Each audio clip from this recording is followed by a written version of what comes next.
like really, really nice kid who's super quiet and respectful, and but I'm telling you what, Sam is an absolute dickhead.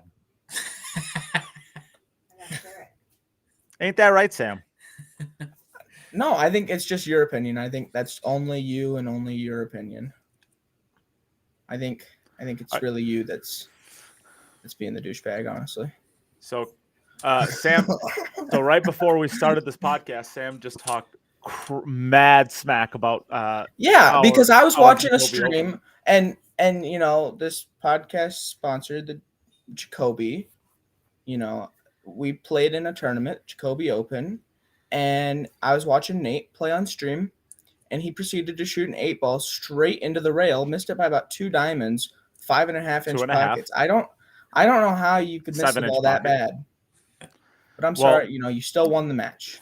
I still won the match 4-1, 5-1. And if you go back and look at your team event, you might be able to see plenty of those shots, like by your teammates on Hill. No, my teammates played fine. We just had a stroke. That's not what you said. That's not what you said. We all didn't play great. We all didn't play great. And we just didn't connect very well, and I think we ended up going 2-2. Yeah, we lost 2-1-2. Oh, did you actually win 2? Yeah, we did win 2 matches. Oh, so you guys have yours like the 2s. Well, we were the 2s too, but we were second place, so that's kind of the same thing. So like it's basically the same thing. What was the score in the finals? We got absolutely punked. We got I think we lost like 6-5. But we had to spot them 3 games, so we ended up losing 9-5, I think. I blame Chris Bondi. It's his fault. He didn't lose a single game the entire event, and he decided to lose his first game in the finals. Yeah. If he would have just done his job, we would have only lost 9-6 instead of 9-5. But no, he had to go lose a game. You can't go. So how many games did that means you lost multiple games? I think I won 3 games by the end of the tournament. Nice. Do you believe any of that? No. All right. What are we actually talking about? I don't know. We're not talking about anything. We're just talking about my tournament, I guess. It was fun. He said we just had a stroke. Who just had a stroke? Did you just have a stroke?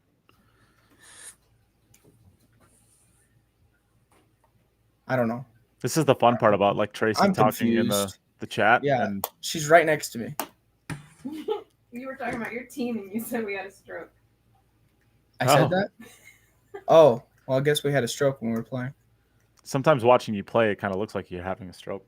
That's why I missed that straight in 8-ball. That was 8 inches from the pocket by 3 diamonds. I had a stroke. I want to screen record that video, and I know you can put it up here. You just shooting the 8-ball that badly.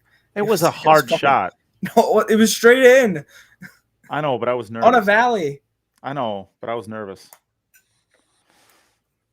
Okay. What are we actually talking about? I don't know. We're not really talking about anything at this point. Chris, how's your life going? Yeah. Bloody brilliant. Yeah. Bloody brilliant. Bloody brilliant. So you have some big news coming up soon, huh? What are you going to try to be a pro? What are you doing? No, I'm not trying to be a pro.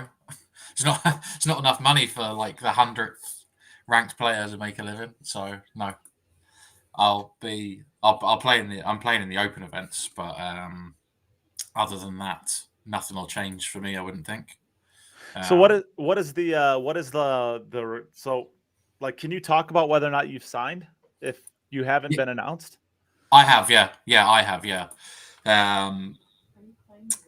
But I thought there'd be some more people would have signed by now. I thought there would have been more. So there's some names that I thought would have signed by now. Maybe they have, and maybe they're just slow rolling.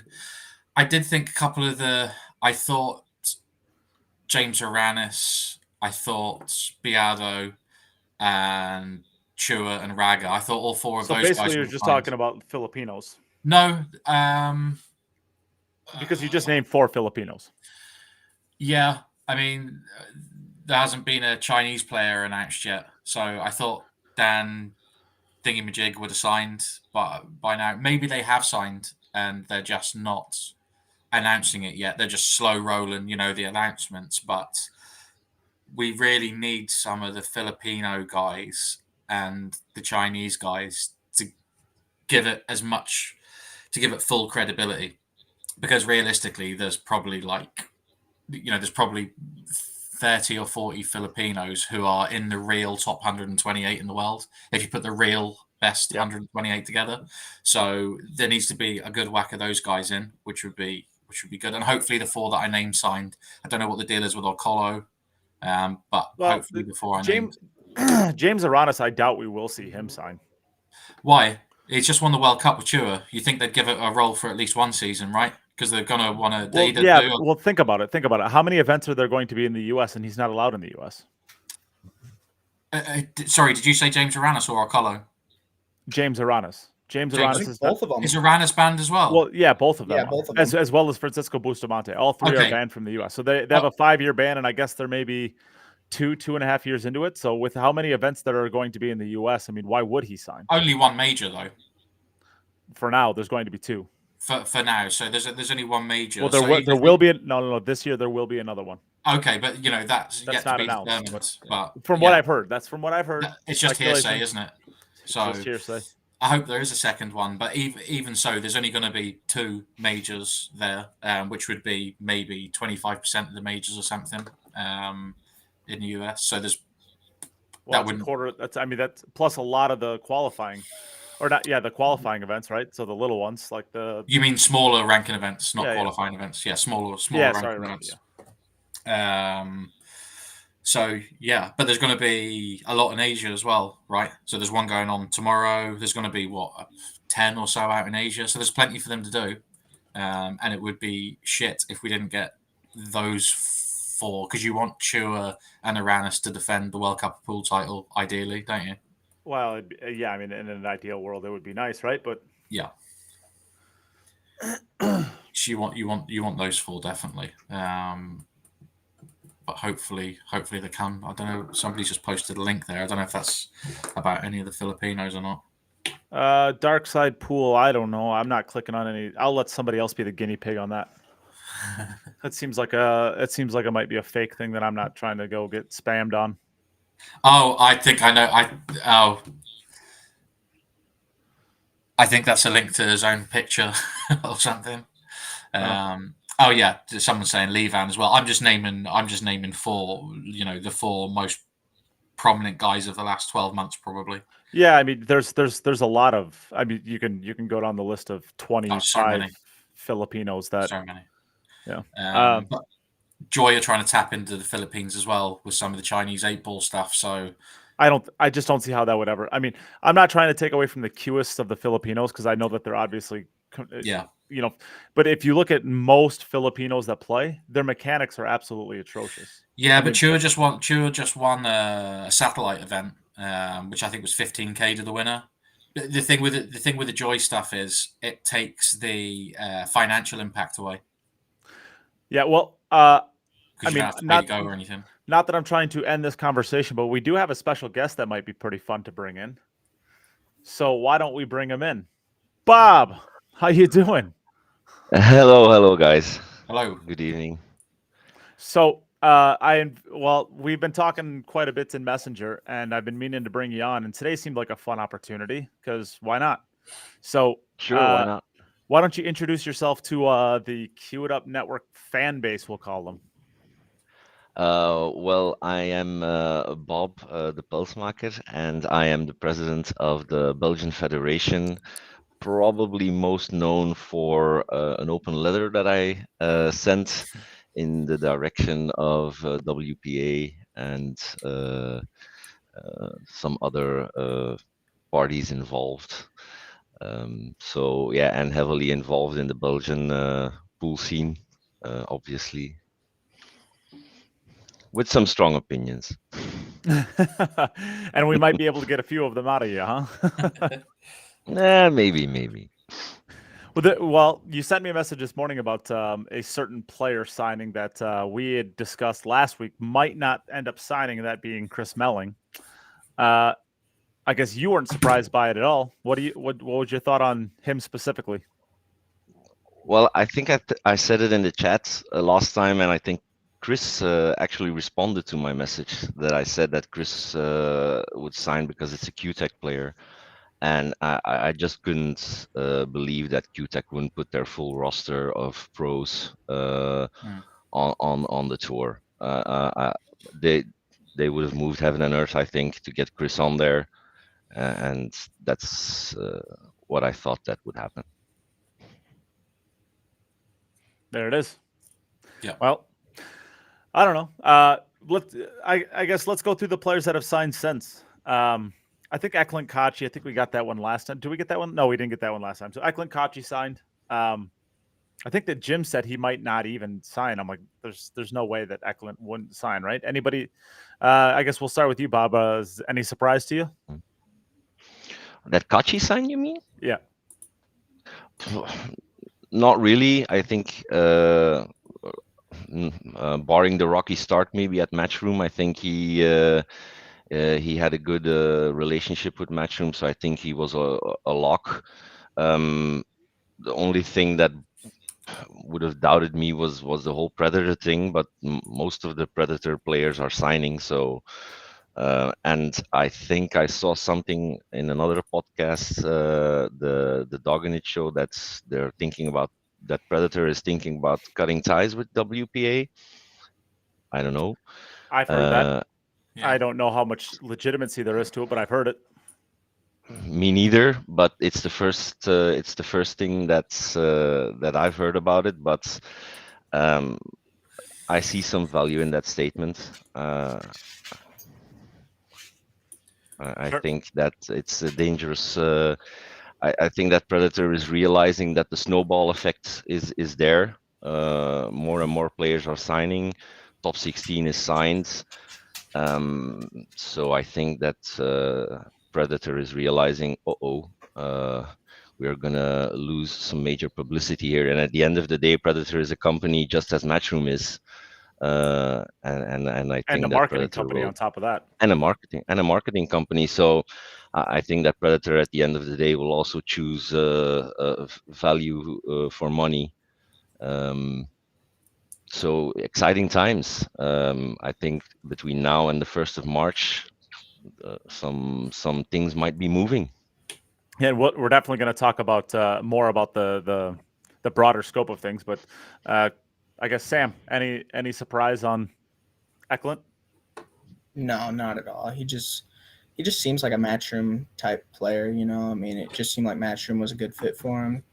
I have no surprises. You know, especially now that he's actually won a major title, right? Because 2 World 10 Ball Championships doesn't really mean anything until you win that UK Open, right? He finally broke through and won a big one, huh? Chris, what do you got? Yeah, he's one of the guys that, I get, like I said before, adding legitimacy to the tour, you need those big ones. So he's definitely one of those top guys. His little brother, though, I don't know whether he's going to play injustice to Matchroom events. Forgive me if I'm wrong, but he's mostly snooker, right? Well, He was mostly snooker. He was. But if he decides to play, if he stays on the WPA side, he's going to make a lot of money, I think, because he's quality. He's a great player. Well, we're gonna, yeah, like I said, we're definitely gonna talk about that in a little bit. Next one, I guess, Kazabubu, Alex Kazakis. Pretty standard, right? No shakes. Other than, I mean, a few years ago, maybe we're going back 6 or 7 years, whenever he was ranked WPA number 1, he applied himself really hard, stuck to all of the WPA events, played in more than anybody, and got himself that number 1 status through just dogged hard work. So I don't think he'll be happy to leave the WPA behind. He'd be one that might not be so happy to do that, but he's made the right choice as far as I'm concerned. Sure. All right. Max Lechner, the last of the Austrians to sign, huh? I mean, the big Austrians, I should say. Doesn't seem to be a surprise to me, right? No surprise there. And he left Predator, didn't he? Yeah, and congratulations to him. He just signed with Howe. Yeah, Howe Q's, yeah. I didn't even know they made Q's. I thought they would just break No. tips. They They make do. cues and stuff as well. No, They do. They just came out with the new carbon fiber Yeah. as well. It is the how Blaze? No, what is it? Flash. I The think. Flash. Yeah, the Flash. Yeah, Flash. yeah, the Flash sounds right. One yeah. of our Belgian semi-pros, because we don't have pros, is sponsored by Hawkuse as well. Okay. For sure. Yeah. I have a couple of their shafts on the way just to test them out. I tested them out a little bit at the U.S. Open. I mean, I figured if I'm going to sell them, obviously I'm a dealer for how cues, how tips, Andy Cloth, in case that wasn't known. Anybody needs anything, Yeah. And get a hold of me. I deal some of their stuff, so I figured I probably should know how it plays if I'm going to sell them, right? So got a couple of those on the way. So congratulations to Max, I guess. Fedor Gorst. That's another huge announcement, right? Another top 5 player in the world. I thought he would be one of the first, to be honest. Well, that was surprised it took this long. That was my critique of Matchroom. Is I just think that with Jason was a great splash announcement, and then after that it kind of fell off to not necessarily bad players, because that's not true at all, but like it just seemed like you could have made a bigger splash with Shane has now signed, Fedor's now signed, and of course it was over the holiday, so whatever. But I mean, I guess that's another huge announcement. Sam, he didn't, if I remember right, didn't he absolutely just drill you on stream at the U.S. Open? Yes. Is that right? Since you're making fun of me. I mean, he played like God. I couldn't really do much. Yeah. Well, the one opportunity He tends to do that. Yeah. Sometimes. Yeah. The one opportunity you got was because you fluked a ball, and I think like a 3 ball or something like that. And I jumped. then he ran out. So. Comboed a ball in and ran out. I was so happy. What did you play him in? U.S. Open. The U.S. Open. Oh, okay. I played him first round on the stream yeah. table. But you got your revenge on that stream table later on when you just absolutely drilled Loho Sum. Yeah, I mean, I played good. I was happy, but I just kind of realized that there's been no Hong Kong players yet. No, we haven't gotten Filipinos either. No Filipinos, no. No. I guess we had a couple Taiwanese, but and a couple Japanese. But yeah, Loho Sum. I honestly would have expected Loho Sum and Capito. Robbie Capito to be signed by now. Has Carlo signed? No, Carlo hasn't signed. No Filipinos. No Filipino. Well, let's move on to the next, I guess. They made an announcement that all of the top 16 have signed, so that's kind of a big deal. Yeah. Couple surprises in there too. Potential surprises. Aloysius Niels. Yap. Niels as well, but he's not the top 16. But no, he's not 16. Just the top 16. I think Aloysius Yap was a bit of a surprise. The Ko brothers potentially could have been a surprise. And then Victor Zielinski. To be fair, Yap isn't a surprise. The federation, I'm struggling to remember what federation it is he's in. His nationality, I mean, is also a Singapore. The Singapore Federation is also not so delighted.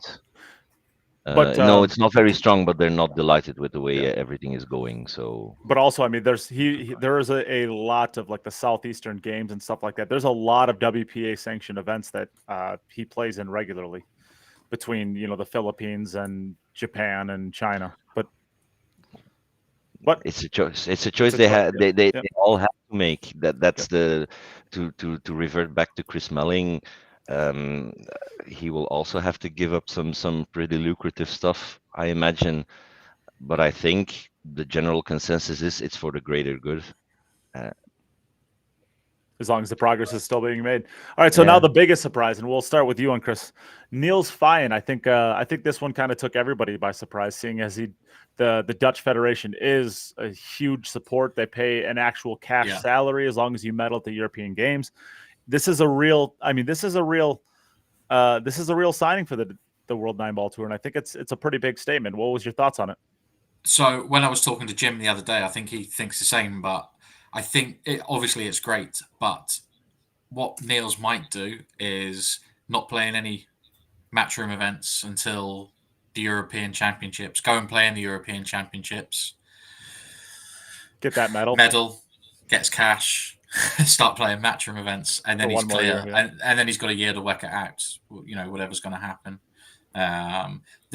For some of the really big names, if the WPA don't change their stance as things are, but for some of the really big names, there might be an easier route back into the WPA for them if they decide to do it later down the road. So yeah. Sure. Would he announce it then, though, or would they announce it then? I'm not so sure. Niels is settled. I think he's Announce financially what, sorry? set. Faye signing to the WNT. There's only like 10 days left to sign the contracts. I There's a heard time there was. limit. Is there 10 minutes or 10 days? I thought there was like 3 days. Whatever 2 it is. days now. There was 3 now. weeks from the 3 weeks from I didn't open my email until Christmas Eve, but yeah. I heard there's like 2 3 days weeks from left now now. as of today or something like that. Okay. So yeah, it was going to come out anyway, one way or another. Yeah, but would he then play? Because I think last year then he announced that he wanted to make a push again for the Mosconi Cup team, and he wanted to because he turned on some announcement gig, I think, for Matchroom, Sure. because he really wanted to make a push for the Mosconi. Would he miss X amount of tournaments for then the Euros to get that Well, medal place? I mean, I think Fayen part is of the set. yeah, Fayen is part of- set financially as well. I think he just play Match. I think he will just play Matchroom, to be honest. part of the lucre. I mean, obviously the Matchroom or the Mosconi Cup is the biggest event of the year, so that's part of the reason why people want to get onto that stage. But people in Europe, I mean, it's as much as I hate to say this, and I might piss off some Americans, that's about the closest thing to a sure $30,000 you're ever going to get. A lot of that is, I mean, a lot of the stuff that the Europeans are doing and chasing the Matchroom points is because it's like a free $30,000. I mean, if I don't know exactly what Niels' salary is, but from what I've heard, and I don't know that this is exactly true, he's making more than that in his guaranteed salary. So is he willing to give up theoretically a guaranteed almost guaranteed $30,000 in Mosconi Cup money for that? Well, I mean, if he's good enough to compete this year, he's good enough to compete next year. He's only 44, 45, 44, yeah, 44, 45. somewhere in the 43 to 46 range. Yeah. But even Niels will know that Mosconi's it's a long shot at this point, isn't it? Well, it's a long shot for any European not named Josh or Jason. I think he can do an LKD. What LKD did last year. I think he can do it. LKD wasn't in the mix until the European Open, I think. The Spanish Nobody Open, talked right? about him.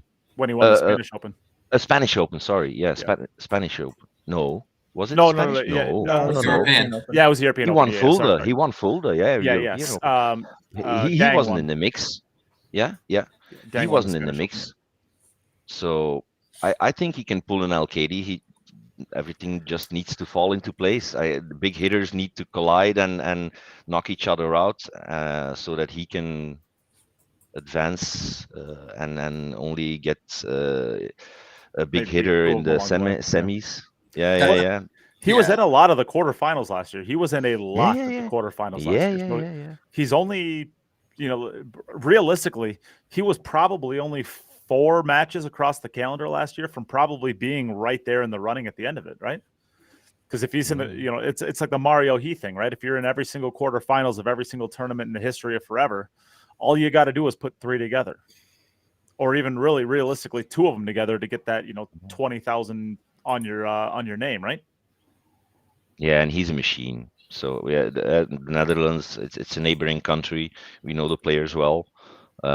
He's a machine, although he lives in Denmark. But okay, he can do it for sure. And that again, that's why I think he will give it another go. And I don't see him passing out an entire calendar 6 months of Matchroom events. But hey, it's speculation on my part. The Europeans is in April, isn't it? Sorry? The European Championships is in April, right? Yeah. Yeah. Okay, so he's not going to miss any major, and he'll have 8 months of the year after the Europeans to do his thing. Yeah, indeed, I don't know where it is in the calendar, so Yeah. you're probably right there. Yeah. I think it's normally in like summer, right? I thought Jim Like said. late summer? Jim said it was in April for some reason. I can check if you want. Come on, Bob. What are we bringing you on the podcast for? You're supposed to know all these stuff. Yeah, it's the same federation, EPBF, where I'm part of. So I know this. This just tells me that there needs to be we need more top players coming out of Belgium, so that it's more relevant. To be fair, we have a couple of really good players. We had in the past and we have now, but it's just a matter of funding and getting them there. To be quite fair, Euro Tour, European Pool Championships, yeah, 15 to 24 of April. Yeah. Yeah. So why wouldn't he wait 2 months? I mean, realistically, what is he going to miss out on? The World Cup Yeah. of Pool. The World Cup of Pool is normally in April, I believe, late March, But early April. But Maybe that's an invitational, so that doesn't count Yeah. towards. But he would be invited to it, right? I mean, Yeah, he would be. yeah. Especially because I'm not convinced. I don't think Mark Beisterbosch is going to be signing. I think that he's going to be one of the WPA holdouts. Do you think? I do think, yeah. Okay. I would be flabbergasted if Beisterbosch would sign. The road is open for him. Yeah, I Well, mean, To be fair. he nearly won a major though. He nearly won a he- major, which is I don't He know. did, Yeah. but he did nearly win a major. But I mean, we're going to be talking about this at the end. But can you name me 5 players that are better than him that are going to be staked with the WPA that are definitely going to be playing all of the World 8-ball, 10-ball stuff like that? I mean, Wojtek Szewczak, Daniel Marciol, and some Filipinos if they continue to not sign. Mm. I mean, Mark Beisterbosch is a coin flip against most of those players. I mean, it's 60-40 he's at class. worst. Yeah, no, he- he's good. Yeah, Yeah, he's class. Yeah. Yeah. He might. I mean, he might make 200,000 on that WPA tour. Yeah, for sure. I would be amazed because I think he's just Mark, or Mark as we say, is a great player. He's really a good player, but he's like that tier below. Yep. So he made their one final where he played amazing, Incredible. incredible. Yeah. But it wasn't like Niels, who had like that consistency of every No. time the quarterfinals and running deep. Excuse me, like consistent the whole year long. I'm not going to say it's a fluke, but I think his chances will be way bigger to earn a living in the WPA circuit. He will roll over 80% of the field, and then he's a coin flip against the rest, like you said. Yep. I mean, he's you're never going to be surprised to see him in a finals, but you are going to be surprised to see him in probably 2 or more finals in a year. WPA, it's not going to surprise you a bit if he wins 4 out of 10 Euro tours and, the Qatar Open, Yeah. with the fields that I don't. Well, I don't. Let's maybe move. maybe not the Qatar Open, but okay, yeah. Well, who else? Well, I mean, at Qatar Open, you're going to get a lot of Chinese players potentially. Yeah, You're going to get a yeah. lot of Filipinos. But I mean, are any of those players in there going to be tougher than the Spanish Open he made it to the finals of? I mean, it's not going to be tougher than that. If he made it to the finals of that, he should be able to make it to the finals of the Qatar Open, right? I think the big test for me when it comes to the players that are holding out is how motivated are they going to stay, and how battle tested are they going to be by the time that these big events come out, right? I mean, the WPA calendar is not dense. Like I said, like we went through it a couple weeks ago. There's about on average 1 event per month For now. For now, I mean, it's the new year, so I don't know how much longer you have. Well, the Matchroom haven't announced their schedule yet either, so Yeah. They're, if and Well, we this know what is- the Matchroom schedule looks like. Yeah, Do but we? this is background information. The calendar should be better than what's known now, to be fair. So there will be more events in that calendar for the WPA tournaments. Just to be fair to both sides of Yeah. the equation. Well, can you announce where those are? What discipline those are going to be? Are those going to be high ball? Are those going to be 9-ball, 10-ball, 8-ball? Can you talk No. about it? I cannot because I don't have the information. I only have global announcement that they said, yeah, the calendar is there's going to be tournaments added.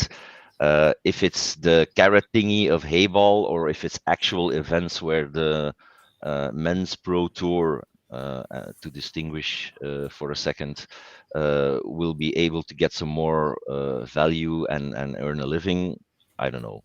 I mean, if this might be my American ignorance here, but what other promoter out there is putting on events to where you could actually add to the calendar in a meaningful way?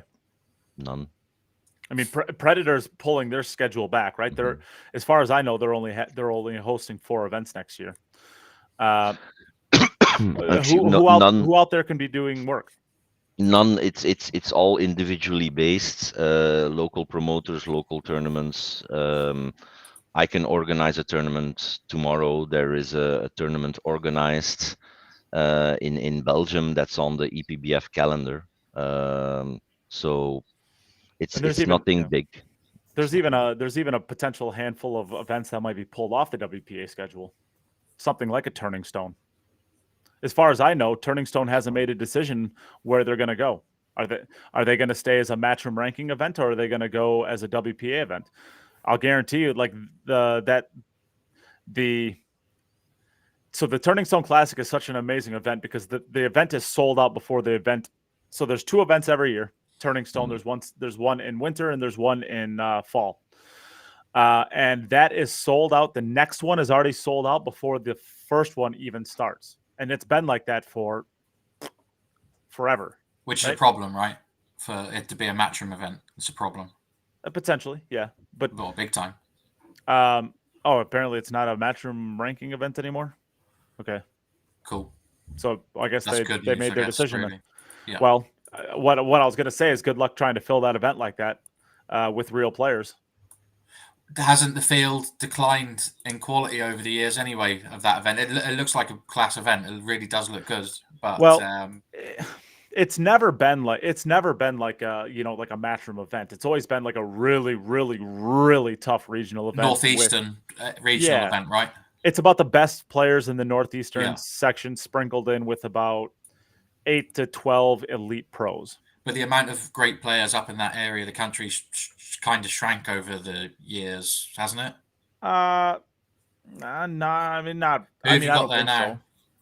I mean, there's still a lot of like the same players that are still playing at like a really high level. Like Thorsten and Mika have aged out of it a little bit, maybe. Jason's there now. Who else? I mean, Fedor's there every single year. Fedor's there now. There's a lot of really strong regional players. Like Frankie Hernandez still plays it. John Kuchero, I think. Yeah, I saw him play the other day. Actually, I think he's pretty good. He's quite a nice player. But if you look at the Fargo spread, there's a lot of upper 600, lower 700s. There's a lot of, but that's always been that. And then you sprinkle in about 8 to 12 really good pros.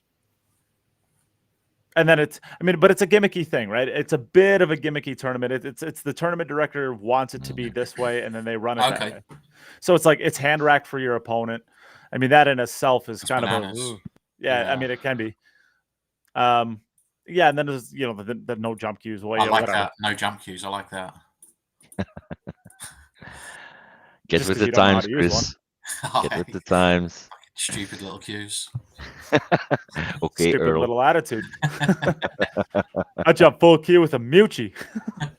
I don't know. No, I also think maybe Turning Stone is refused by Matchroom because it's not a Matchroom tournament anymore. But don't forget, 2 years ago, Emily announced that she would gradually tighten up the rules. At first, every tournament could. At first, every tournament could enter. Then year 2, you had to use the high rack. You had to use the 10. So maybe Turning Stone did they step out, or are they refused by their unwillingness to change their rule sets? Yeah. Well, there is that. I mean, there definitely is. The guy who runs it is a pretty old school kind of player, and there's nothing wrong with that. I mean, he has his tournament the way he likes it, and he runs it that way. I mean, in a sense, it's almost admirable that he has what he wants, and he knows what the players like, and he does it. For a regional tournament as well, it carries good price. If you're a real professional for a regional tournament, that carries good money, doesn't it? Yeah. So yeah, it's absolutely. good. It's a good event. Okay, well, let's move on to the next player announced, Moritz Neuhausen. We haven't heard from you, Sam, in about 4 hours. What do you think? Oh no, it's not a surprise. I mean, when Filler signed, that's kind of when I was like, yeah, Moritz is definitely going to go the Matchroom route. If Filler wouldn't have signed, I don't know. I think Moritz would have still gone with the Matchroom, but since Filler signed, I think it was a for sure thing that Moritz was going to sign. Yeah, I think that's right. But Germany does have a decent federation, Bob, right? I mean, Germany has a very decent federation. Absolutely, Yeah. yeah. They're very well organized. They have a very good structure in place. I'm surprised, to be honest, that Filler signed and Moritz signed, Moritz Neuhausen. Yeah, I think Sam's right on the money there. That he would have done everything that Filler would have chosen, and if Filler went WPA, I think Moritz would have gone WPA as well, and vice versa. Chris? Yeah, he's a beast of a player, and it's good to have him. Only getting better. Yeah, there's a really good chance of him winning a major this year. A really good chance. He's closed the gap on the big boys so quick in such a short space of time. Well, another player that has a really, really good chance of winning a major this year, Sanjin Pelovanovic. I'm amazed by that one, to be fair, also. Yeah. Well, is Bosnia, I can't pronounce this country's name, but it's Bosnia. Bosnia-Herzegovina. Yeah, that one. Do they have a federation? I actually don't know the answer to that. They do, but it's a little bit on the Belgian level. Not that big of a federation, but nevertheless, still amazed that he signed. Because I think Sanjin's an amazing player. If he can stand out against the big boys, though, I don't know. He's been close. Close. Yeah. Well, he had that. I believe it was that 8-ball that he missed against Filler, and that was an EPBF. That was the European No, Championship. I think it was a 9 actually. Yeah, it was a Yeah, it was 9 the ball. 9. Yeah, The it was the 8, nine. and that was The nine. he was on the hill, I believe, and then And he was it celebrating already. Yeah. Yeah, he was. Yeah. I'll do that again. But that he did follow that up a couple weeks later with a win. But then we didn't hear of him from 6 months. Yeah, I mean he's made a couple quarters. But you're right. I mean we've heard more of Aleska than we have of Sanjin. Yeah. To be fair, if I have to choose, if you force me to put my money on one of those players, I put Alexa Passos. At this point, probably. Yeah. I agree. At this point. Yeah. Any thoughts on that, Sam? Chris? Nope. Did Alexa sign? No. Not yet. Not yet. Okay. Nope, not yet. So the next one, Mieszko Fortunski, another Polish player. This is, I'll tell you what, I know the Polish Federation. I don't know the backstory on who's the problem there, but I know a lot of the Polish players did not and do not like that federation and working with whoever that they have to work with there. So, I mean, knowing this, it doesn't surprise me as many Polish players are signing as there are, but I mean, it's hard to give up. It's hard to give up expenses. It is, even though, they got to give back some of their prize money to them. Yeah, but Mieszko was always a big adversary against his own federation in the background. So yep. On the way of almost as bad as Victor. almost. On the way they work. So I'm not surprised that he signed. Absolutely not. So yeah, and a great addition. Someone that I thought that would have made a bigger impact the years past. I thought he would have been closer to winning something, to be fair. What was the event he nearly won? Was it the Premier League? I think the Premier League, yeah. Yeah. The one where Albin went like 10 days apeshit and played 274 matches. Yeah. Yeah.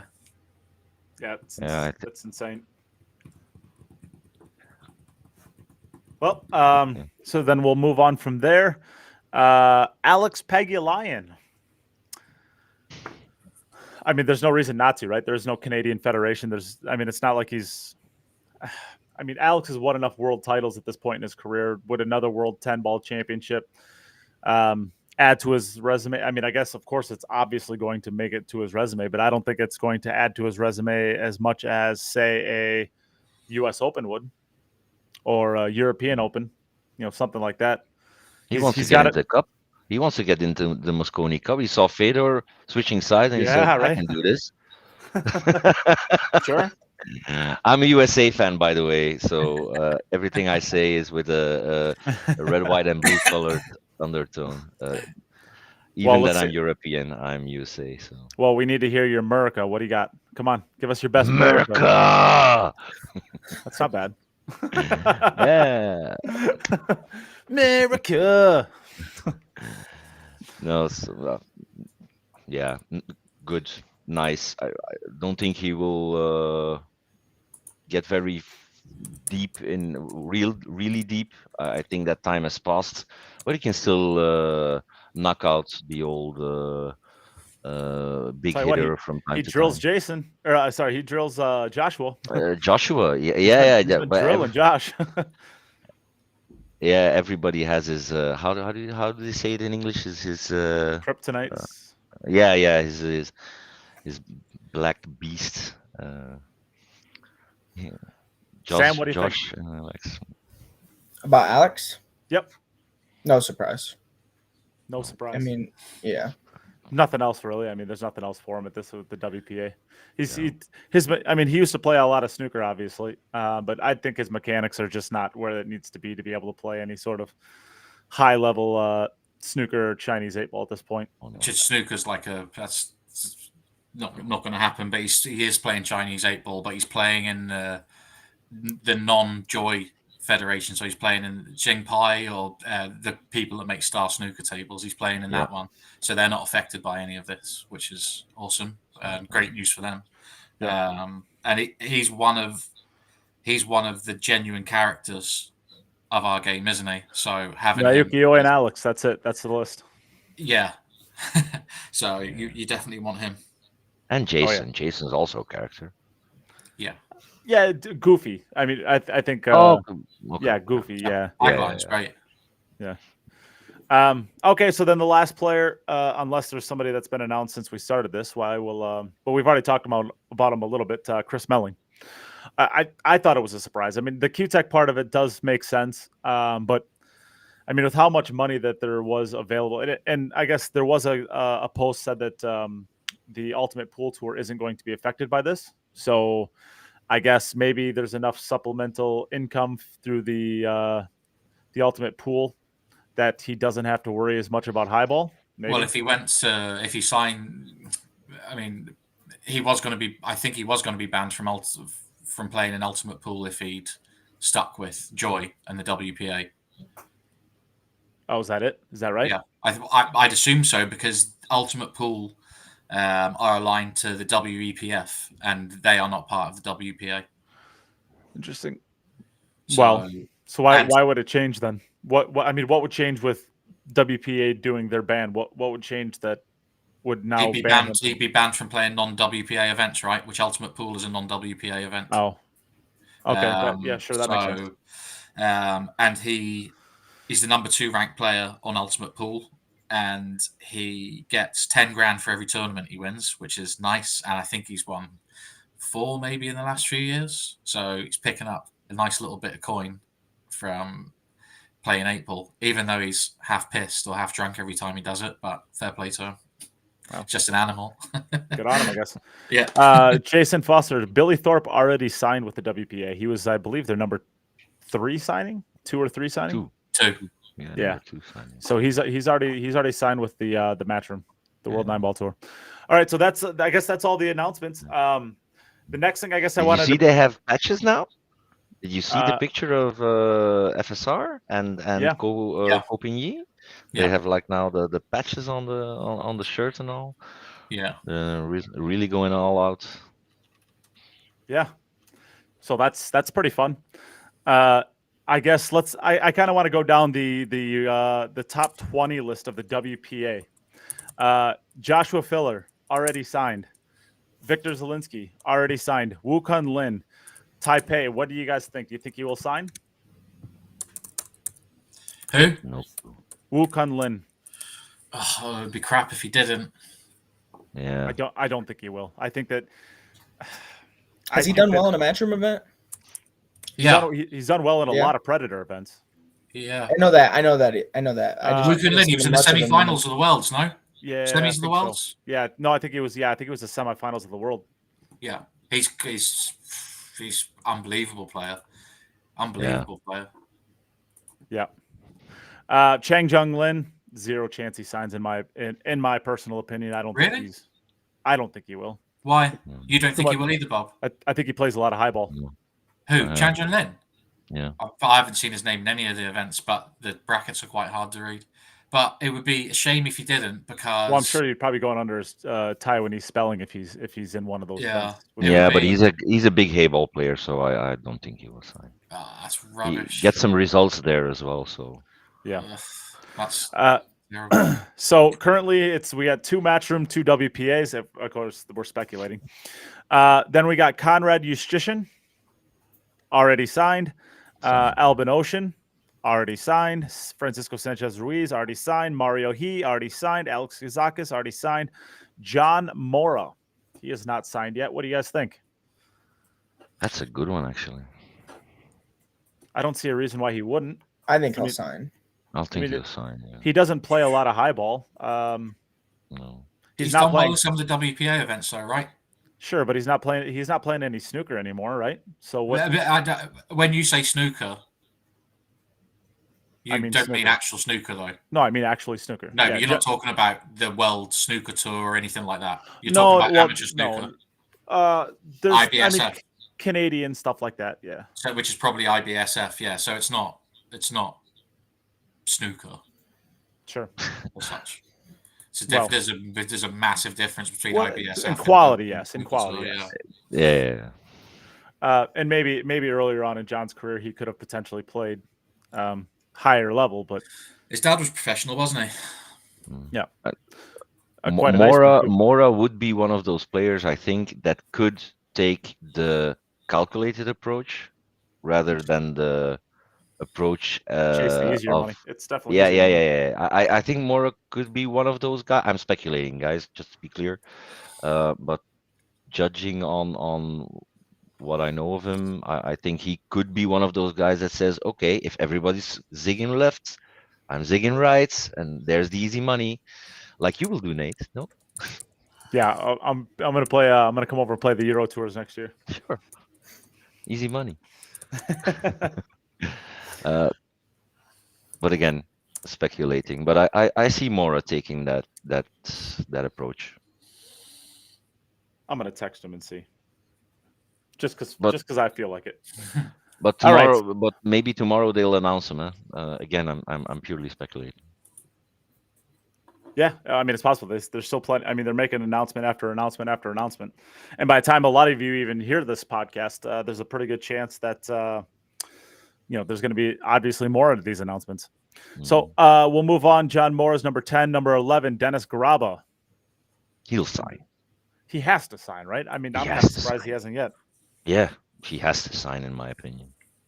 I mean, what is the Estonian? I mean, there is an Estonian federation, but as far as I know, it doesn't do anything, right? No. Not much. No. So I think that's a lock. I even think, but I'm not 100% sure.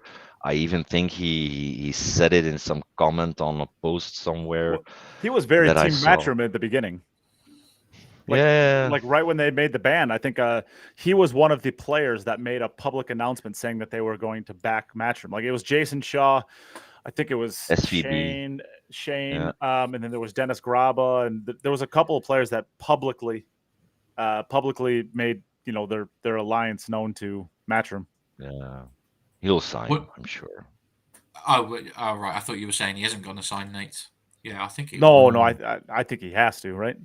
Yeah. I think you just never know what anybody's financial situation is, do you? So, and there's a difference between being a professional pool player, you're actually making your living from playing professional pool, and just, being professional standard. There's a lot of guys aren't making enough money to live on, of course, but they'd be the guys that might switch out. I don't know how much Dennis has made last year. I'd have to look at the AZB money list. But Well, I know that he was at every single event for the most part. So I mean, if he's Yeah. able to get to the events, I mean, that at least says he has enough money to get to the events. So yeah, I've never seen him skip an event for the most part. yeah, it'd be the guys in around that level, though, maybe, wouldn't it, who might get their heads turned. Also, isn't he always en route with Alex and Kazakis, Mario. with Mario and stuff? So again, speculating once more, but being that he's part of that social group in pool, Yeah, and that he's eligible for a spot to sign because he's in the 128, I don't see him not signing, to be honest. yeah, he can win as well. I don't know If how he has old he is. If he can but keep his emotions in check, he can. Yes. I think he's upper 30s, if I remember. Yeah. Is he? Yeah, like 36, 37 maybe. Okay. The I team will come up. What do you think, Sam? I mean, I don't know too much about Dennis, but I think he'll sign. I've seen him. I mean, he's done well in Matchroom events. I haven't seen too much of him with the WPA. I mean, I know he plays in like the World 10 Ball or the World 8 Ball, but Oh, Jesus. I He's see only him- 2 years older than me. He's only 33. but anyways, yeah, I think he'll sign. When are you signing, Sam? I don't know. I haven't received a contract. Waiting for it. Next year. Yeah. Most Well, likely. I'm hoping that at some point in time that Matchroom does do a fealty type of loyalty type of contract out there that says you commit to Matchroom in the long term for another round of players. I mean, if you really want to stick it to the WPA, not only do you announce as many of the top 128 as you possibly can, you also go to the next generation and the next players that are just outside the top 128 and say, hey, this is the next 64, the next 128, and they're all announcing their loyalty to us as well. I mean, that's the best way to really stomp out the WPA if you're trying to, right? But are they trying to, though? I don't know. I don't think so. I mean, at some point in time, they're I going to don't have think to. so, At to some be point in fair. time, they're going to have to, because you look at all these events and there's all these 256 player fields. If you split the player base in half, I mean, you basically can you fill a 256 player field with?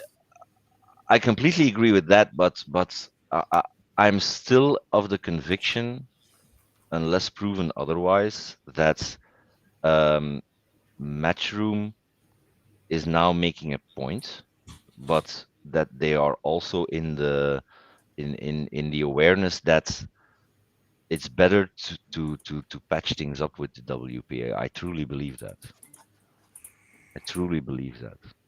What I guess let me what They have have you to seen? get their foot out of their ass. That's the only the WPA has to get a communications advisor, get their Yeah. That's definitely true. they need to get a professional communications advisor that says, okay, we're going to stop now with lying. We're going to stop now with dangling fake stuff for the people because they're making a fool out of themselves with the, hey, look, our calendar has $4.5 million. No, you don't. In one specific type of sports of American pool, your calendar has $1 million. And the other is a different sport, a totally different animal. And you subtract the women and everything else. They just need to get a communications advisor and get some really better communication to all of the channels and take a knee, take a damn knee. Sure. I think that there's just too much pride involved at this point, and I just don't see how. Well, I mean, at some point in time, you're going to have 256 player fields on both sides that need to get full. And if you're going to say, all right, I mean, we're going through the top whatever list on WPA right now, and they currently only have 2 players that are guaranteed to, in our mind, that are guaranteed to sign with them. And we're only on number 11, but 2 out of 11 Well, that's 2 less players that could fill a Matchroom event. That's 9 less players that could fill a WPA event. At some point in time, you're splitting things up. 256 gets harder and harder and harder and harder to get to. Yeah. It just does. And also for Matchroom, but again, they've done it very cleverly with the little asterisks on the bottom. Rules may change, but also for Matchroom, if they have because some rules, they're a real company that actually knows what they're doing. Right? yeah, They're not boxing themselves into a corner with exactly, ultimatums. Exactly. But if you are limiting 2 tournament entries per person that is not signed with the tour, you're also putting yourself into a jam for filling the spots for certain tournaments near the end of the year. But they cleverly put that little asterisk on the bottom and said, "Hey, subject to change if needed." I mean, we say it's clever, but it's like the most normal thing to do in any other like situation. Why would you do an ultimatum where you box yourself into forcing yourself to make a decision? I mean, that's just like business suicide. It's not clever. I mean, I know what you're saying. It's clever for pool because we're a bunch of idiots, but no, but it's clever in comparison to what we have seen the past year. Correct. Yes. Yeah.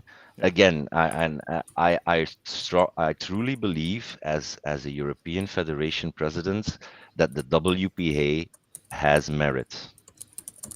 I truly believe that, but I truly believe that also the WPA and the subsidiaries beneath it should change their ways, because they are stuck in some old-fashioned way of thinking, working, communicating, and so on and so on and so on.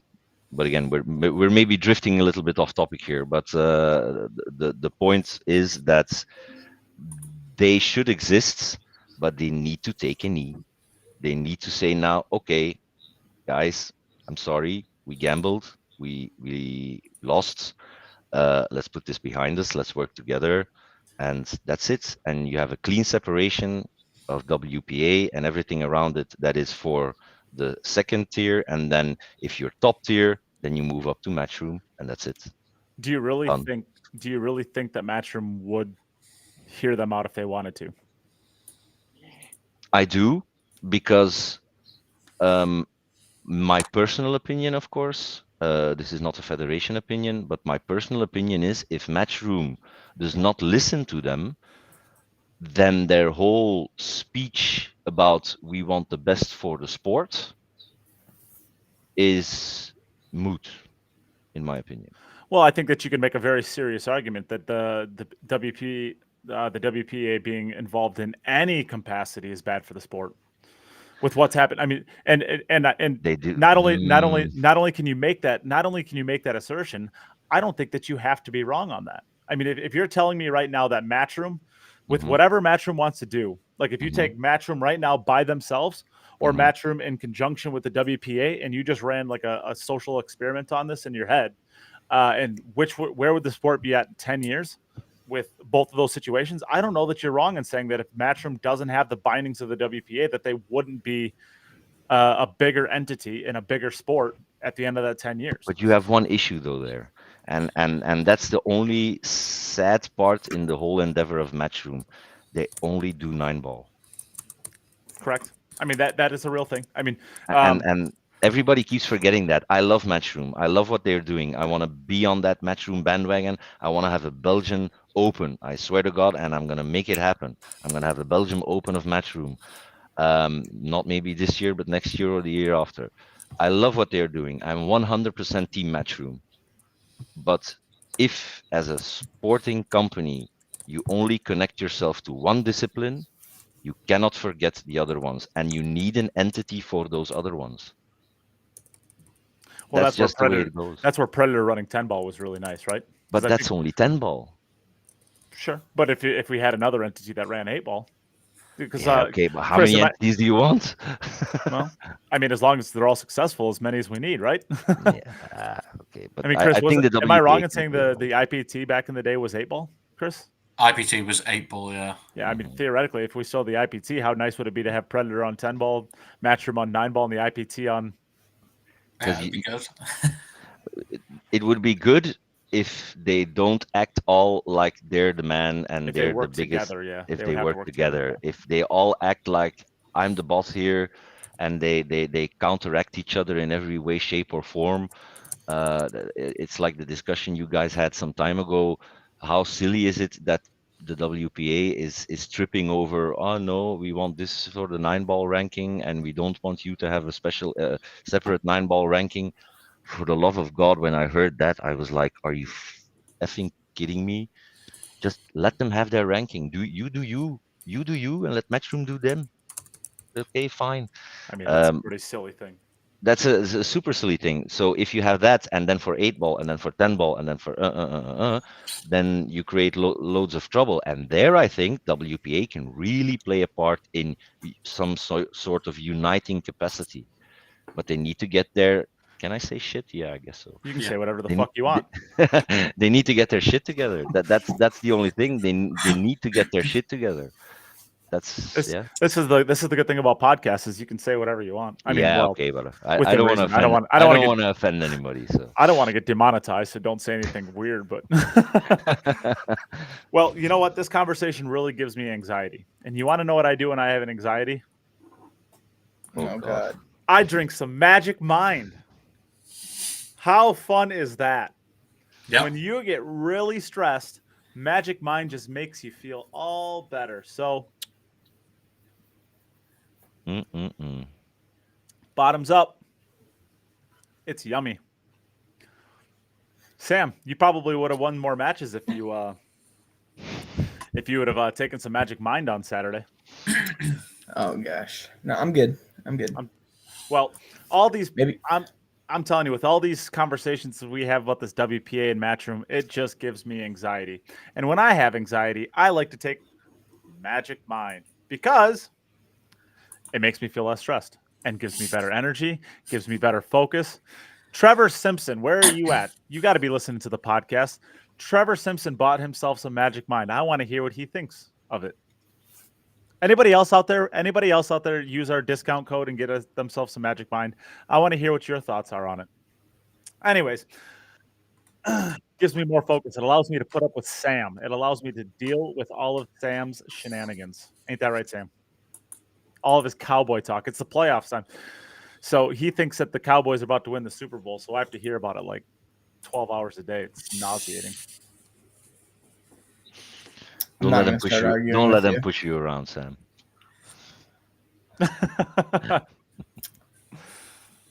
Don't be like that. Can't handle this guy. Well, you got to have some fun with it, right? I recommend it. It is awesome. And if you would like to try it out as well, you can go to magicmind.com/Jan, as in January, JAN, queue it up. So that's magicmind.com/Jan, queue it up. And if you use my code, queue it up 20, you will get yourself 50% off a subscription, which is, an extra 20% off, I should say, which gets you 75% off. That's actually like a huge, huge discount. So you can check yourself out some Magic Mind for 75% off only until the end of January. So go get yourself some Magic Mind. Shut up, Chris. You're such a beggar. I should probably send you. I sent some to Jim and I sent some to Raymond, and then neither one of them been on the podcast to talk about it. So, oh, nice. I don't know. What can you do? Did you drink some Magic Mind before the finals on Saturday or Sunday? It might have been on Saturday. No, you got absolutely smashed in the finals. See, everyone thinks he's a really nice kid, but I'm telling you, Bob, this is what I deal with all the time. He is very tame when he's on the podcast, but when he's off the podcast, he is an absolute savage. He's very rude. We want to see that, Sam. Yeah, Sam. Come on. Let everybody know how you really are. Show your true colors. Oh, the shameless plug in the chat as well. Wow. Well, you got to get that outside money. You know how hard it is to get outside money in this game? I know for sure. So when you get some outside money, you got to take care of them a little bit, you know? So here we are. We're trying to take care of them. And then it's promo code Queue It Up 20. So there you go. Go over there, support them because they support the podcast, and they will keep keep bringing us around as long as we keep supporting them. So if you like what we do here, make sure to support the sponsors. All right. So let's finish out, I guess, this WPA. We got Shane Van Boning. No surprise there, right? No. Especially after winning the World 8 Ball. How poetic is that in hindsight now? And he's going to get one more swing at the World 10 Ball to be able to finish off the trifecta of World Championships. He'll be the only one, right? If he does. Who else is waiting? Is anybody else waiting on the World 10 Ball? I don't think so. For the trifecta? Yeah. Well, I believe hasn't Daz won all three? No. Which one doesn't he have? He won the World Chinese 8 Ball. He didn't win the World 8 Ball on bucket tables. Ew. Bucket tables. Sorry. Oh my God. Sorry about that. Chris is no longer on the podcast, so Hi, Chris. he's been voted off the island. On bucket tables. Bucket tables. FS. Didn't he win the World 8 Ball? He won the World started- Chinese 8 Ball, not the I know Carl the Boys. Carl Boys won the WPA World 8 Yeah, Ball. I mean, I know Carl won it. I know Carl won it, but So there's somebody had to have won all three of them. I mean, Earl's won. I mean, I guess it's kind of hard, right? Because the 8 Ball hasn't been around all that often. It kind of comes up for 2 years, then it goes bye-bye, and then it's Yeah. up for 2 And the years. Then it 10, goes, 10 Ball's only been around since, 2007 or 8 or something, maybe? yeah, that sounds right. Something like that, I guess. Who won it? How'd you see win it first? Is he from Belgium or the Netherlands, Bob? who? How'd you see? FSR did not win all Uh, three. He lost to Eklund Kachi, I believe, in the Ne- finals, Ne- right? In the Netherlands. 10 ball. Yeah. He lost Lost to Kachi in the finals in the 10 yeah, ball. for Kachi's second, or he would have won, Yeah. or he would have won all three in a calendar year, and the U.S. Open, which is stupid to think about. Which is sick. This- That's just sick. And I had to have a stupid conversation with Jim as to whether or not he was going to be a Hall of Famer already. The dude almost won the U.S. Open and all three World Championships in 1 year, and he's trying to say he's not a Hall of Fame player. Well, I think Mike said it as well, though. Does one season make a Hall of Fame career? Let me put it this way: if you won the U.S. Open in 2007, and then the World 8 Ball in 2010, and then the World 10 Ball or the U.S. Open you win the. Let's just say you win the U.S. Open this year. Next year you win the World 10 Ball, and then 3 years from now you win the World 9 Ball. Sprinkle in there a couple Euro tours and a World Cup of pool, and you're telling me that that's not a Hall of Fame career if you did it over I 6 didn't- years instead I of didn't over s- one? I didn't say it. Don't get angry with me. I didn't say it. Wow. Unless FSR falls off the face of the Yeah, earth, I know, yeah. I think he's a lock. Yeah. Yeah. Well, For sure. Because he will snap off one or two along the way, even if he never reaches that insanity level again. Because to be fair, It's nearly we impossible expect to. now way too much of him. Yeah. In my humble opinion, we expect too much. Yeah, we of do. him. Yeah. probably. He set his bar so impossibly high that now every time he only reaches the last 32 or the last 16 in a killer field full of Fedors, Jasons, SVBs, and another bunch, we say, oh yeah, FSR, nah, not at the top of his game. Yeah. No, it's just a killer field, and he had a performance that is just insanity. He should have been drug tested every time. It was just madness. I bet he was probably think he's taking a lock. Magic Minder in the time. That's probably why. For sure. I think that's when. I think that's it. He was on Magic Minder. Smooth. Yeah. Is that also the reason why he was in the hospital afterwards, or is No, that not, is because I saw him drinking at Okay. the U.S. Open. Oh, champion, okay. and he doesn't handle his Okay. alcohol. No. All right. Well, let's move on from Shane. Wojtek Shevchuk. I can already tell you he is not signing with the WPA. He's definitely not. Or he he's is. Sorry. He is signing with the WPA, or not. Really? He's not signing with Matchroom. Wow. I didn't know that was for Yeah. definite, but that's shit. So There are a couple of Polish players indeed, and I think there it's are a just couple. Yep. they see the hole that the other ones leave, or the space. They see an opportunity, and I think they're taking it. Yep. Yeah. Nothing wrong with that. Just a life choice. Yeah, I mean, it's just if the WPA change their minds at this point, some players are going to feel like they've been shat on, aren't they? For want of a better phrase, they're not going to feel particularly good about things because they'll have missed the chance to sign the contract. There'll already be 128 players, and they'll be screwed. Don't worry about it, Jason. We like having people partake in the conversation. You're doing awesome. Be nice, Doms. I don't know. I think Matchroom will have some way of inviting him in and letting them in. Yeah, well, I think ultimately Matchroom is probably going to, if Matchroom is smart, they're going to give every opportunity for anybody who's with the WPA to come over and have it be as seamless as possible. I mean, why wouldn't they? They want every player in the world. Yeah, and they are. So I really see Matchroom like extending the open hand after year one for every WPA player to come into the Matchroom fray and not like have to start from the bottom. I don't know. I just don't see that'll happen because they're all about meritocracy.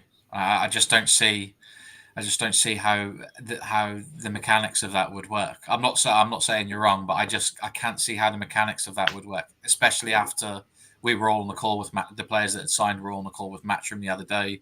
And they made some things very clear. I just don't get the feeling that there's going to be an easy route back in for anybody. Well, you have to. You know that. Okay, so if Matchroom is putting asterisks on their contracts and on their statements, you know good and damn well that they have a contingency plan to bring in X amount of players every single year from the WPA. They have to. No, absolutely. They have wild cards set up, man. How can they not do it? There are no wild cards in the top 128 players in the world.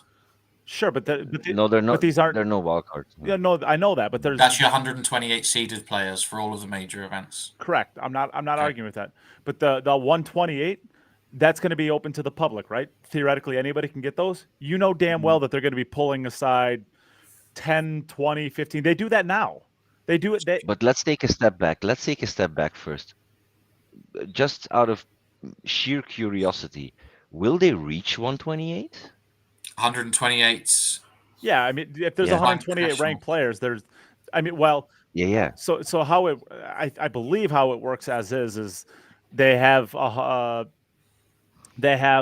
128. 128. Yes, they have 128 that are set aside every event. So if you're in the top 128, you have a spot no matter what. You don't have to sign up. You don't have to do anything. All you have to do is just accept the invite. I get it, Nate. I'm just saying, will they have, at the end of the day, come 1st of March, 128 signed contracts? Correct. No, I agree with that. But will they have that number? I'm not sure. I think that they will. I think that they've already got 40, and that's they might have 100 for all we know. Yeah, I mean they're not making it. I mean Chris is signed and he didn't make an announcement, or he hasn't been announced, right? How many players are there behind the scenes, and they're going to open it up to more players, right? Yeah. Sure, but I'm just saying if they're also starting, if they have like 100 signed players, which would be already awesome because they have the majority of the killers. Yep. And the top players. So let's say they have 100 signed players.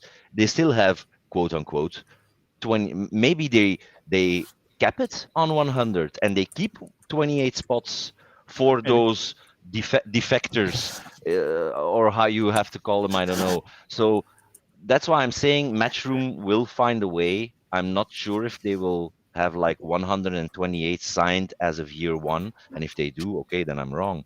Well, what I suspect is we have until March 1st, right? Until any of this is the first deadline, I believe, is in 2 days. I suspect, and I mean, again, this is all speculation. I just assume that Matchroom has the plan in place to say, all right, these are going to be the first. We're going to invite the first 128 players. Of this, we're hoping to sign 100. Let's say 28 people fall off. Just because it's a nice round number, I have to assume that they have a world rankings list, right? So they have 129 through 156. They probably open it up for another 40 players, and they say, all right, you 40 players now have this amount of time to sign, and if they don't sign, let's say they sign another 15 players. Well, now they only have to fill out 13. They go to the next 40 players on the world ranking list. I have to assume that at some point in time, they're going to get enough players to sign out of the top 256 that, but they have to open it up for the top 128 first, right? They just have to do that. After that, they have until March 1st until they can fill out that 128. So I just suspect that they're going to send out another batch of invites to the next X amount of players to try to fill out however many spots are left. Sure, but they can stretch that as long as they want. Sure. Yep. Yeah. And if they stretch that until December 2024, then they give ample time to WPA players to turn over. Well, they only have to fill it up maybe, let's say, a month before their first open event, right? And they've already opened up to the UK Open. So I have to assume that they're setting aside 128 spots. They're opening up the UK Open for the next 128 players. So I have to assume that as players sign, they're going to say, all right, you're signed. That's great. Do you want to play the UK Open? Yes. All right, you're in. That would be the general idea, yeah. And, they would only have to basically get, 2 weeks prior, something like that, to where somebody can get a flights, hotel accommodation, stuff like that. But I just have to assume that Matchroom is not going to stop until they get to 128. There's enough players on their world tool rankings to where they can keep digging deeper and deeper and deeper. If you have to go down to the top 300, you have to go down to the top 300. But I have to assume that they'll fill it out. 100% that they will fill it out. But I have two thoughts on that. One, the rate that they are announcing now is not fast enough to fill up 128 up until the 3-day end date. That we are in agreement on. Yeah. So the rate of signing now is too slow to have 128 in 3 days. I don't know that's true though. They're not announcing everybody. Mm-hmm. Yeah, because they're not. Chris is under this. Chris has a player card, but he's under the assumption that he's not going to be announced. There's loads of us that have got player cards now, but they're only announcing the guys that have, the obviously your big names. You're not going to put out 128 posts. So, and they might do a dump of where they might do it later. They might do a dump where they do 20 at a time. Yeah, right? Of course, yeah. But I mean, just the rate that they're putting out right now they're doing enough to basically maximizing their engagement. I mean, at the end, they are a marketing company, right? I mean, the point is to maximize as much engagement as you possibly can. But yeah. So, but they could have 120 signed already. I don't know. Nobody knows. Nobody knows. That's the point. So we can only speculate on the data that we know for sure. And the data that we know for sure at this moment is 40. Is that how many have officially signed? I think something like that. I don't think anybody knows how many have officially signed, though, do they? Well, that's been announced. Sorry. Okay. I mean, I'll count them up really quick, just because. Sam, say something. Partake. Wow, good talk, buddy. No, I was muted. I was saying stuff, but I was just muted. Oh shit! I said hi. No, I think I did see another player was signed though. I think Elliot Sanderson made a post. Yeah, Sanderson. Yeah, I saw that as well. Elliot Sanderson. Yeah, I was going to Matchroom's page and I saw that they didn't post it, but it was on his page. Yeah, true. And Nick De Leon also signed. Oh, I didn't know about that one. Yeah, Nick De Leon signed. So they've announced 29 players that have officially signed. Yeah, 29, and you have some strays like Sanderson, Nick De Leon. Yeah, Chris. So then you get to approximately 40 that are known. Yeah. So that's the data that you have to go by. Sure. If they not publicly, that for me personally, I would like some page where you can follow it. I think it's now kind of crude. It would be nice that they had like a link on their website. Yeah, you can follow who's I have to assume that once their deadline hits, that they're going to announce. Yeah. and a dump everybody that's on there so far, and then I would assume they're going to send out another batch of invites. Mm. But I don't know. Let's finish out the top 20, I guess. So we stopped at Wojtek Szewczuk. Naoki Oi signed. Aloysius Seap signed. Koping Chung signed. Max Lechner signed. Fedor Gorst signed. Daniel Marciol will not be signing. And then Sanjin Pelovanovic is the top 20, all signed. So basically, I believe there was 4 players that we out of the top 20 that we think may or may not sign. What top 20 list are you looking at? The WPA top 20 list. Oh, WPA, sorry. Yeah, WPA top 20. So I think they were really. I think WPA, honestly, and this is again speculating on my personal opinion. I think they are really in a jam now. I didn't think they expected this out of sheer overconfidence or over. How do you say it? I don't think they expected this. I really think they thought like the Fayans and the Fillers and the Oceans or Oceans would have stayed. So I think they're really in a crisis moment. Niels and Josh is like the big like. Yeah, that was a final blow. That was like the. I think to be fair, so I think they're really in a jam now. Yeah, I'm really curious on how they will proceed, and that's why I'm saying they really need a communication specialist at this moment. They really need somebody to come out and right the ship only on a communications level, because it's becoming really ridiculous at this point. Yeah. I mean, looking at if we want to go into the next 20, the next 20 looks a little bit better for him. Tyler Steyer hasn't been announced. I have to assume he's going to. That's a lot. I have to assume he's going to be, right? Yeah, sure. Mika Immonen. Sure. I mean, who knows what? I mean, Mika's got bigger things to worry about, right? Yeah. Yeah. Mika's got bigger things. Let's skip that. Bader Aldawadi. I mean, we've been talking a lot about like the Chinese players and the Filipinos. We haven't said anything about the Middle Eastern players, right? The Middle Eastern players like Omar Al Shaheen, Bader Aldawadi, and Abdullah Al Yusuf. El Yusuf, yeah. I mean, those. I think they're all to be Matchroom. I think assume, it's right. I mean, they've been traveling around like crazy. Sure, I mean, and they've done well. I think Yeah. Yusuf did well. Shaheen did well. Played a final against Albon. Omar Al Shaheen had a stretch where he's kind of gone through some stuff in his personal life that has kind of knocked him out of the pool scene. But yeah, I mean, Bader and Abdullah, they've been playing great. They've been doing well. So we have to assume, like you said, that they will. I go would assume. Matchroom. I would assume, yeah. So Mieszko Fortuński signed. Alex Pagulayan signed. Kwok signed. David Al-Qaidi signed. Oliver Solnakin. We've had a few people mention him in the chat. Yeah, that seems like a player that I could see staying with the WPA. I think he could have a lot of success in those Euro tours. I don't know if Hungary. I don't know what their federation is like. You? No idea. No clue. No idea. I see him doing. I see him doing like what I suspect that Mark Basterbos will do. I think so.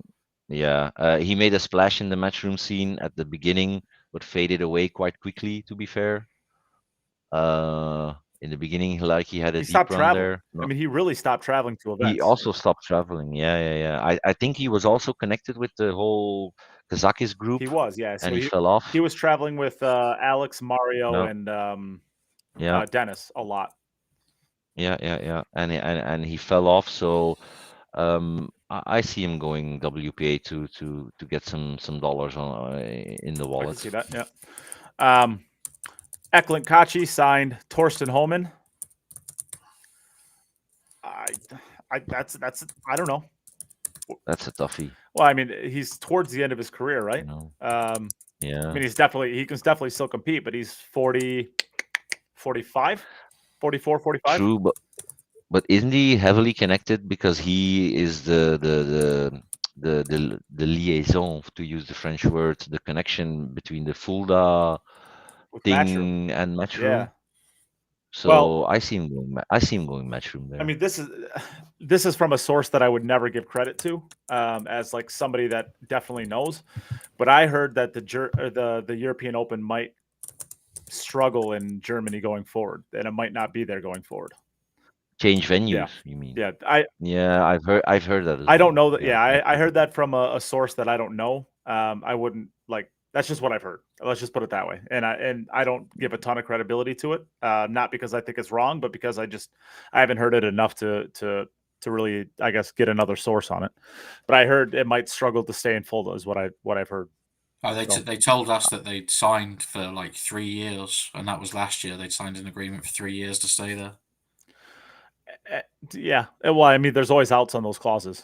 Oh yeah, for sure. Yeah. Yeah. yeah. Nobody would have predicted.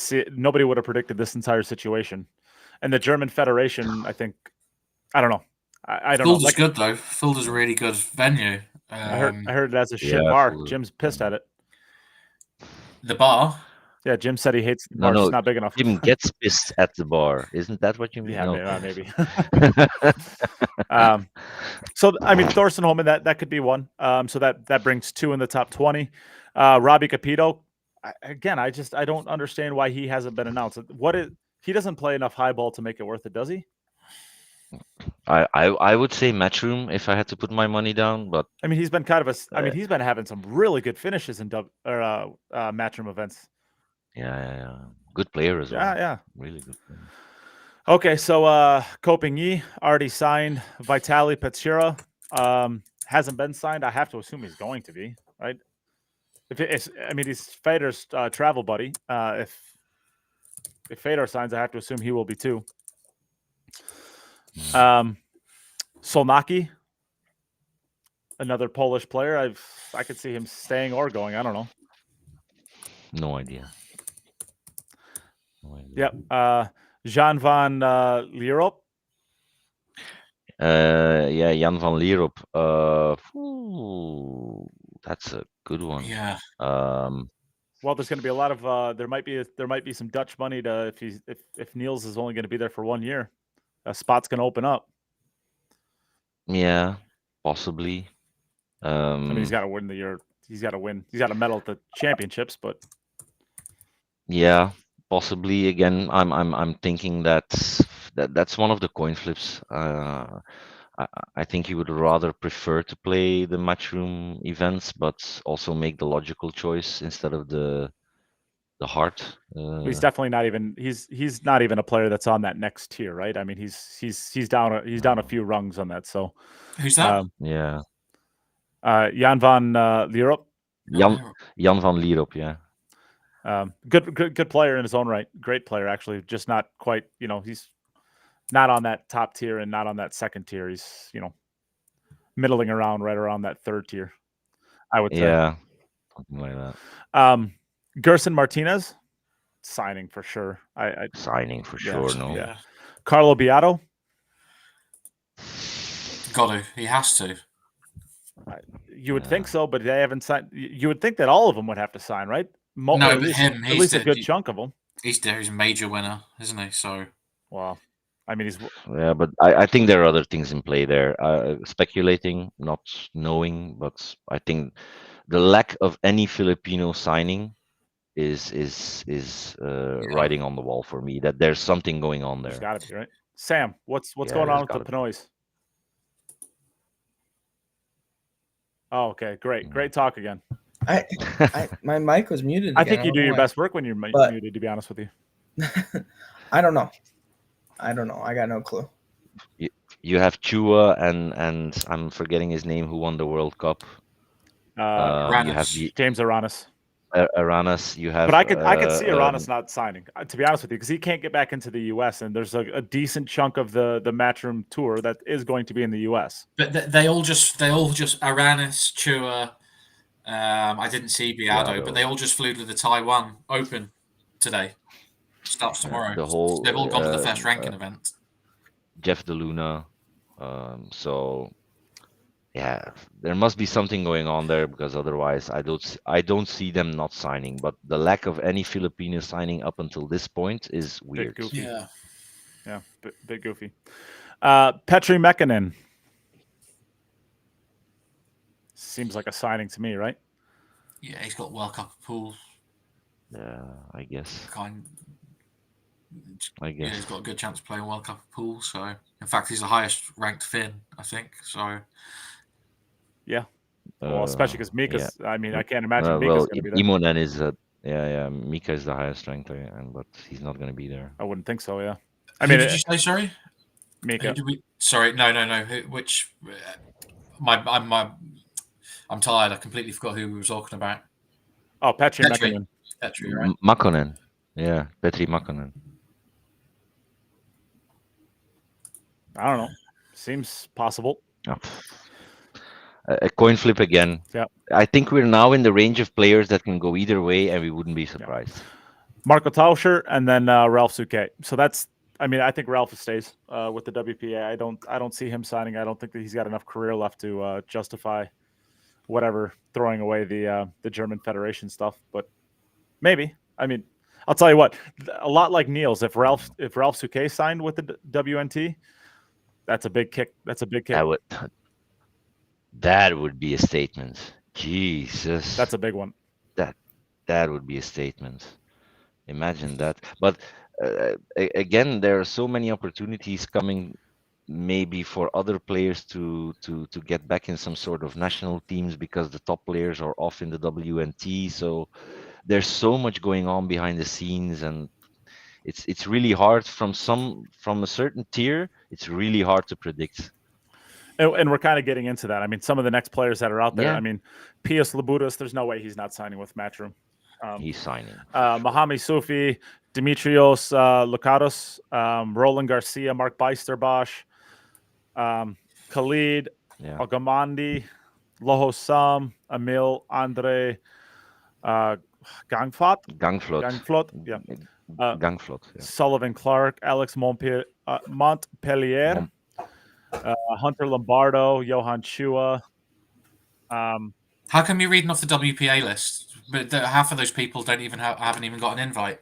Well, the only reason I want to is because if the WPA is going to have a list and you're taking, I mean, what did we just say? 16 of the top 20, and then probably another 14 of the top 40.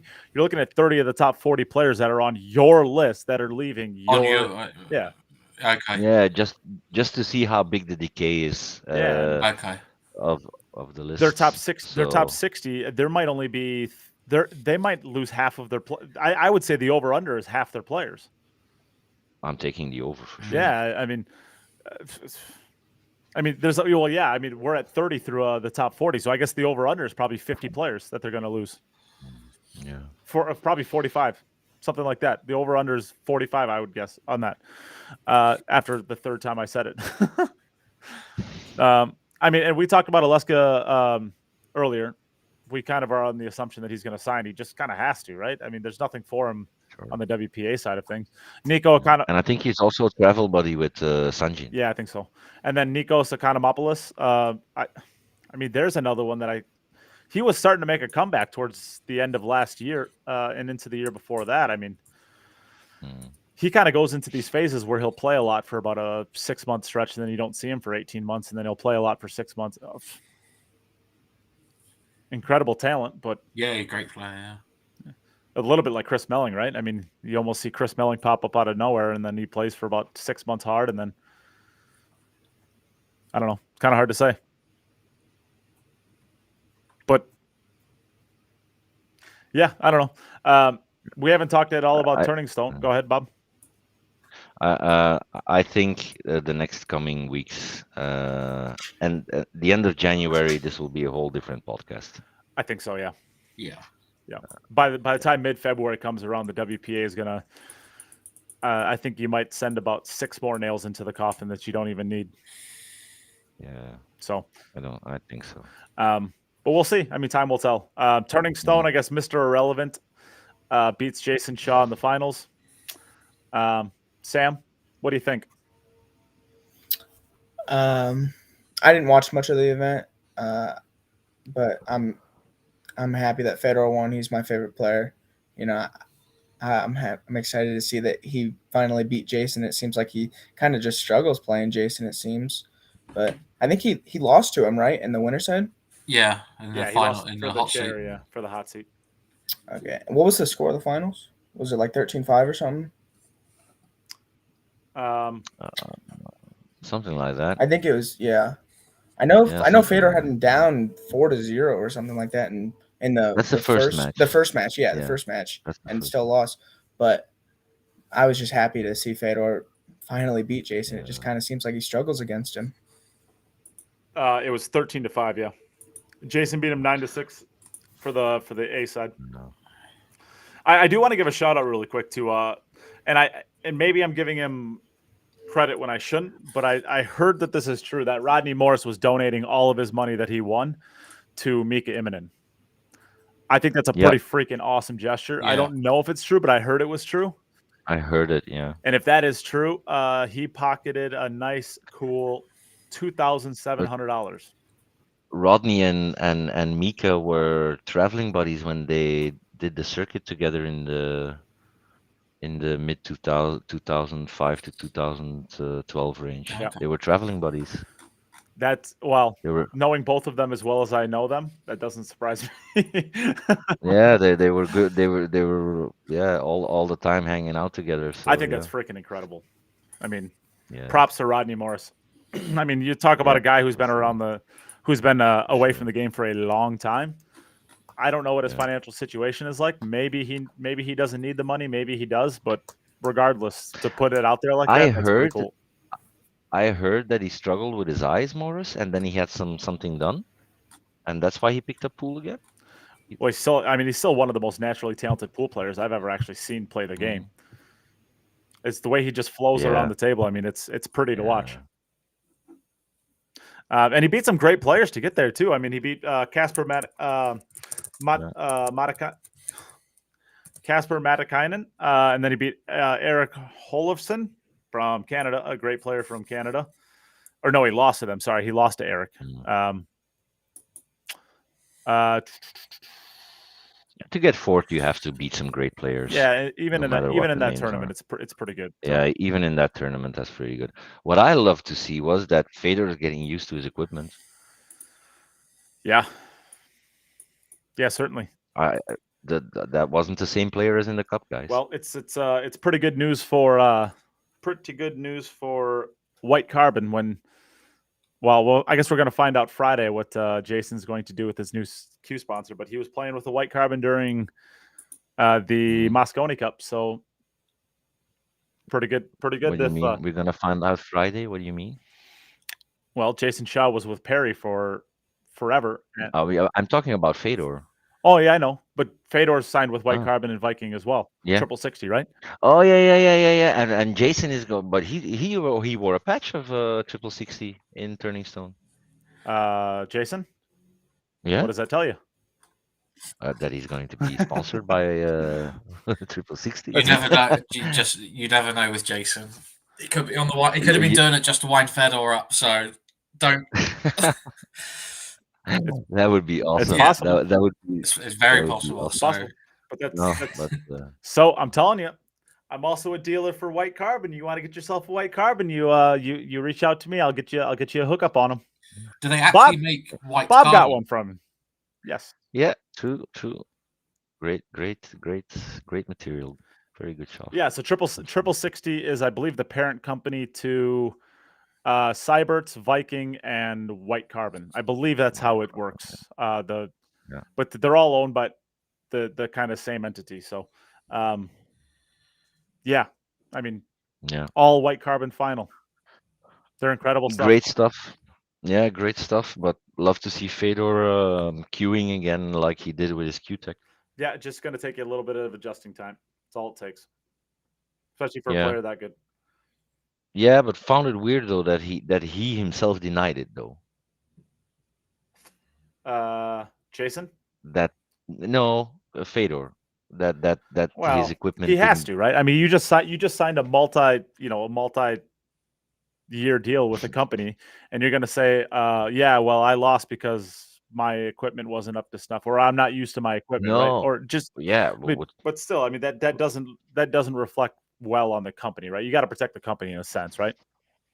I don't know. Would anybody blame him if he said, "Yeah, I'm still No, getting used to my equipment"? No, but That's there is a downside to it. There is no upside to saying that for the Yeah, I company get for it. the company itself. Yeah. There's no Mhm. upside Yeah, to I it. get it. Yeah. Well, I get it. I would say let's close the podcast out here. We've been going on for a long time. Bob, this was your introduction to the podcast. I think we're going to have you on a little bit more if you're willing and up for it. I thought you were a Sure, good sure. addition.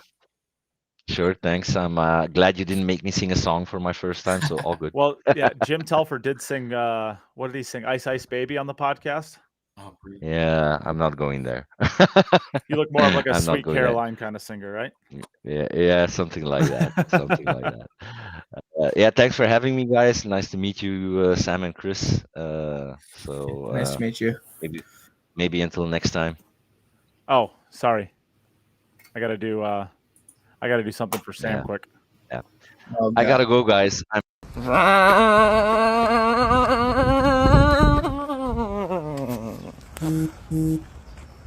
Just kidding. It's just me in my backyard.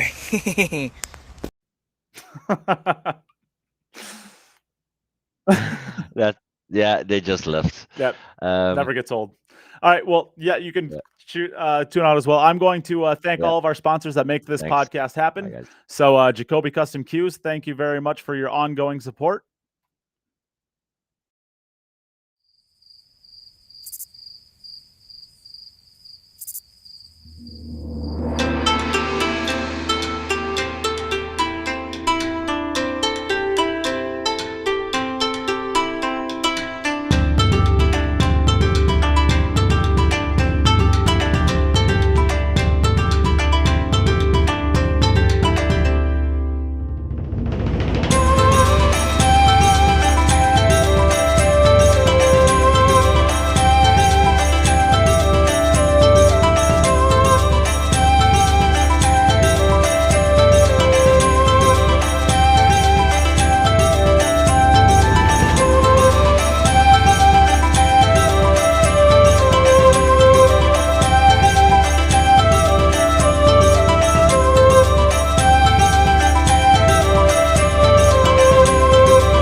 All right. And thank you to Insight Performance Coaching, Billiards Digest, Salado, Digital Pool, Onboard Sportswear, and Horo Tips.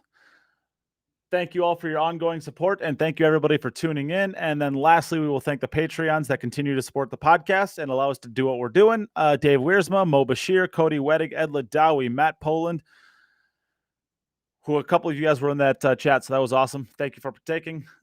Jason Foster, you're doing awesome in that chat. Keep it up. You're doing awesome. All right. Thanks, everybody.